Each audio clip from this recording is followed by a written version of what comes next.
aujourd'hui on se retrouve au Laos. Après 25 heures de voyage porte à porte, me voilà enfin arrivé à l'hôtel qui, je vais vous le montrer vite fait, est plutôt sympa. Si je suis ici, c'est pour faire une vidéo pour une agence de voyage. Donc pour ceux qui avaient vu ma vidéo de la Mongolie, c'était une vidéo pour l'agence de voyage Nomadic Road, qui est une agence qui propose des expéditions en 4x4 dans des routes assez épiques. Et donc on avait fait le désert de Gobi au mois d'août. Et donc là on recommence une nouvelle fois, cette fois-ci à travers la jungle et les paysages de ouf qu'on peut trouver au Laos. Moi je vais m'occuper de faire une vidéo promotionnelle pour cette agence. Et puis il n'y a pas de photographe cette fois-ci, il y en avait un en Mongolie. Donc là je vais essayer aussi de faire des photos. Je vais quand même essayer de faire une petite vidéo pour vous montrer quelques trucs et un peu l'envers du décor. Et en parlant d'envers du décor, pourquoi on commencerait pas par cette chambre? Avec ce siège qui défonce tous les sièges gaming que l'on connaît. Cette télé qui dit mon nom. C'est cool. Un petit hall d'entrée, puis surtout une salle de bain qui fait juste la moitié de mon appart. Donc voilà, c'est quand même sympa. On commence bien. Ce soir, il y a un briefing avec toute l'équipe. Là, je vais juste aller me laver et dormir un petit peu parce que moi et l'avion, même avec des somnifères, je dors pas en fait. On se retrouve plus tard. Bon, et sinon je vais quand même vous parler un petit peu du matos que j'ai emmené pour ce voyage. Alors j'ai vraiment pas pris grand chose, je suis resté ultra light. Mon monopode, le Sirui P204S, qui est vraiment le top du monopode, avec une petite tête Manfrotto, la plus basique, la MV500AH il me semble. Voilà, vraiment la plus légère et la plus compacte possible.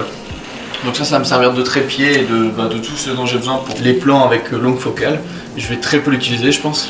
J'ai pas pris mon trépied parce que la dernière fois je l'avais pris, je l'ai utilisé 4 fois et au final je mettais tellement de temps à le déplier à chaque fois, à m'installer qu'on n'avait pas le temps et du coup c'était chiant. Donc là j'ai pris le monopode, comme ça c'est super rapide, un peu moins stable certes, mais c'est vraiment l'efficacité qui compte avec ça.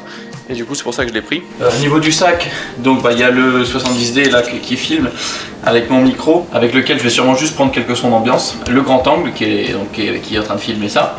Ensuite donc on a le GH5 avec le petit setup que je vous avais déjà montré, avec le Sigma 1835.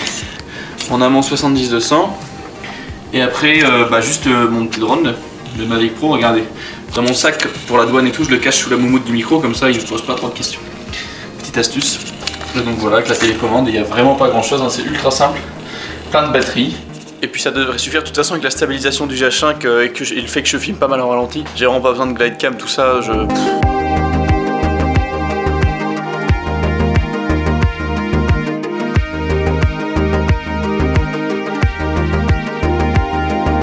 En vrai, hier on était dans tellement de poussière, c'était incroyable, genre elle était lourde, on voyait plus rien, il n'y avait que les phares et tout, c'était assez impressionnant. Du coup là aujourd'hui c'est un peu caca partout mais c'est pas grave. Donc, vous allez voir avec les plans de drone, les traînées de poussière qui s'envolent dans le ciel, c'est ultra impressionnant.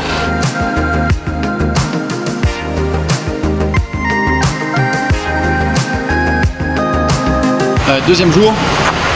Donc voilà, bon, je me suis juste installé à l'arrache, je vous fais un setup. Donc, je fais décoller mon drone. En fait, en gros, j'ai 4 batteries. Il m'en reste... Attends, je vérifie qu'il se bouffe pas un arbre. Il m'en restait juste 2 moitiés. Je fais beaucoup de plans de poursuite de véhicules, tout ça. Donc là, vraiment, c'est super chaud. C'est vraiment dur à filmer. Il n'y a personne pour me filmer. Je peux pas me filmer en même temps. Voilà, donc on peut remarquer que la ville est quand même sympa. Il y a des petites montagnes au loin. Les paysages sont vraiment ouf. Comme je vous disais, je fais beaucoup de plans en voiture et tout. Donc du coup, en roulant. Donc là, c'est des plans vraiment plus posés.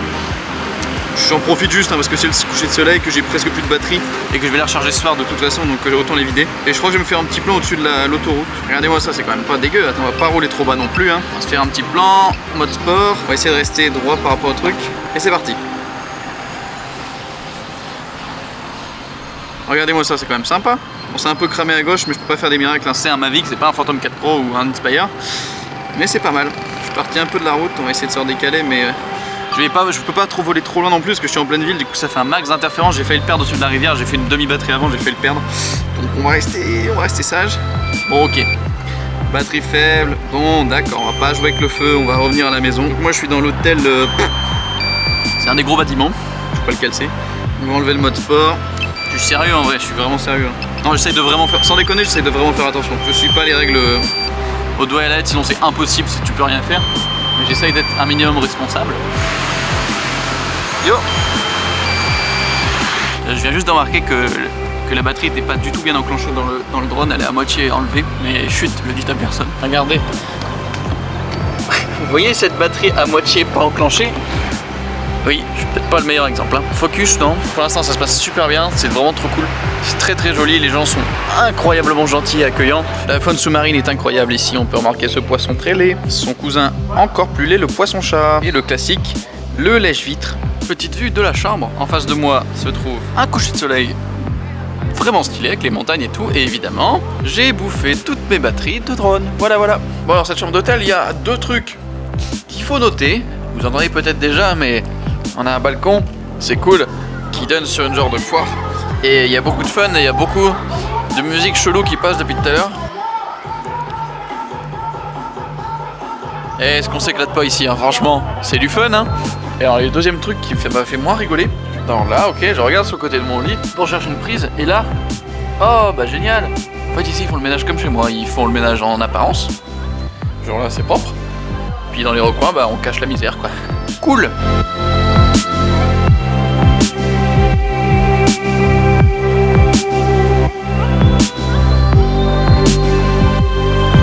Yo, on est sur les routes du Laos en mode tout terrain, dans les petits chemins et tout, c'est Venki qui commande. Aïe. Et il y a Kai derrière. Ça bouge un peu beaucoup, je vous avoue. C'est pas mal du tout, regardez-moi ça.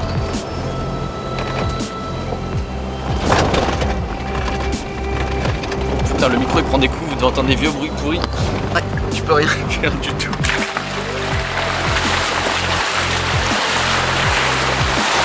On vient de s'arrêter complètement au milieu de la jungle, forêt, je sais pas trop quoi. Bon, j'ai réussi à faire des petits plans de drone entre les arbres et tout, enfin genre vraiment dans un truc minuscule où je devais l'avoir en vue, sinon je le crachais, et je l'ai planté 2 fois dans un arbre, mais il s'est remis debout tout seul sans se cracher.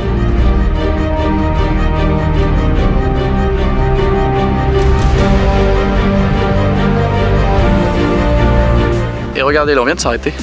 Vous allez me dire si vous trouvez un petit problème de gravité. Non, ça va, ça vous dérange pas? Il y a au moins quasiment 30 cm au-dessus du sol. Voilà, c'est rigolo. On s'amuse bien. Ça se passe bien en tout cas ici.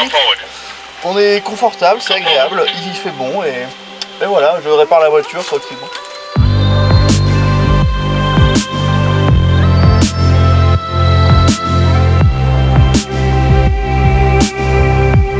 Bon alors il y a des jours où on se tape vraiment des hôtels pourris, mais il y a d'autres jours où c'est une toute autre histoire. Regardez-moi ça. Petit nénuphar, tout ça, sympa. Je sais pas si vous pouvez m'entendre, mais on s'apprête à faire de la montgolfière. C'est vraiment un truc que j'attendais, ça va être ouf le coucher de soleil avec les montagnes et tout autour. Ça reste d'être excellent.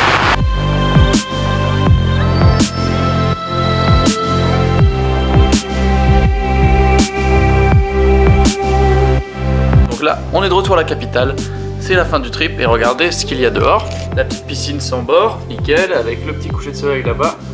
C'est franchement pas mal du tout, mais je vais pas y aller du tout.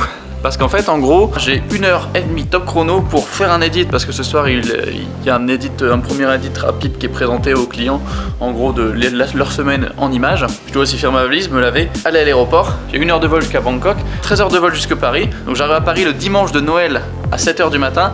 Je vais à Lille bosser avec Cyril sur la fiction PUBG que vous aurez déjà vu d'ici là. Et à 18 h le soir, je refais 2 heures de train pour aller fêter Noël avec ma famille. Voilà.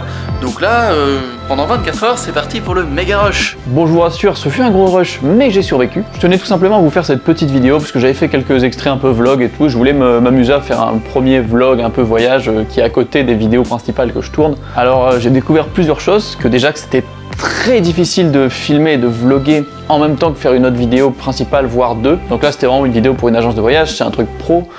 J'ai pas le droit de me louper, donc c'est vraiment la priorité number 1 et le vlog passait vraiment derrière. Ce qui fait que je pensais pas tout le temps à vlogger, j'avais pas forcément le temps ou le moment ou l'instant. Donc là on voyageait en groupe et on est souvent en groupe et je suis pas à l'aise de sortir ma caméra et de me filmer devant 10 personnes comme ça. C'est pas encore acquis, ça vient petit à petit mais c'est difficile. Aussi un truc technique un peu nul mais qui m'a vachement gêné, c'est que le micro pour vlogger, c'était aussi le micro avec lequel je prenais mes sons d'ambiance sur ma caméra principale. Donc je filme ma vidéo de voyage avec ma caméra principale, mon GH5, et je vlog avec le 70D. Pour vlogger, je devais switcher avec le micro du GH5 sur le 70D.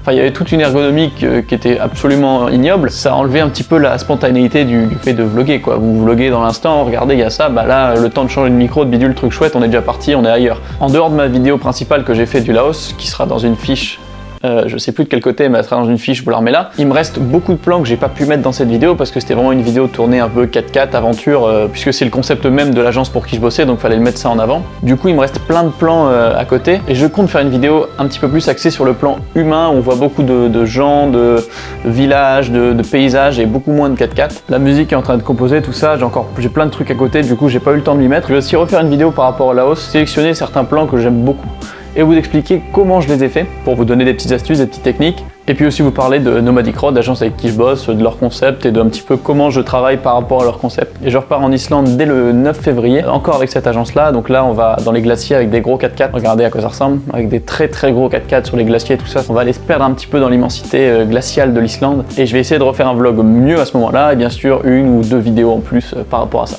En tout cas, si ce petit vlog vous a plu, n'hésitez pas à lâchez un like, un petit commentaire, si vous avez des suggestions, des questions, quoi que ce soit, n'hésitez pas. Et si ce n'est pas le cas, abonnez-vous, activez la cloche parce qu'il va y avoir pas mal de vidéos qui vont arriver et qui vont être très intéressantes.